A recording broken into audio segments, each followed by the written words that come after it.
ఆహారం కురిపిస్తున్నాడు. ఈ ఆహారం పేరు ఏమన్నాడు దేవుడు చెప్పండి? మన్నా అన్నాడు కదండీ! మన్నా అంటే తెలుసా మీకు? అయ్యగారు మన్నా మాకేం తెలుసండి? మాకు హెన్నా తెలుసండి.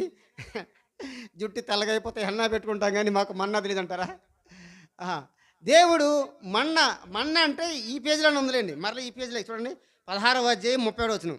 అదే నిర్గమకాండము 16వ అధ్యాయము 37వ వచనం. 31 ఇశ్రాయేలు మన్నా అని పేరు పెట్టారంట. హ్మ్. అవి తెల్లని కొత్తిమీర గింజ వలె నుండెను. దాని రుచి తేనెతో కలిపిన అపూపం వలె ఉండెను. అంటే అపురూపంగా ఉందని చెప్తున్నాడు అది. కదండీ! చాలా మధురంగా ఉంచండి. ఇది కొత్తిమీర గింజల్లాగా ఉందంట దానికి పోలిక. తర్వాత చెప్పండి అది తేనెలో కలిపినట్టుగా ఉందంట. తేనెలో కలిపితే మీరు ఉంటారండి అసల? ఆ! తేనెలో కలిపితే అసలు మనం తినేస్తామట. కదండీ! అది ఈ మన్నా అంటే దానికి అర్థం ఏంటంటే వాట్ ఈస్ దిస్ ఇదేంటి అని అర్థం వాస్తవానికి. కానీ అది ఎలా ఉంటది చెప్పండి? తెల్లని కొత్తిమీర గింజ వలె ఉన్నది.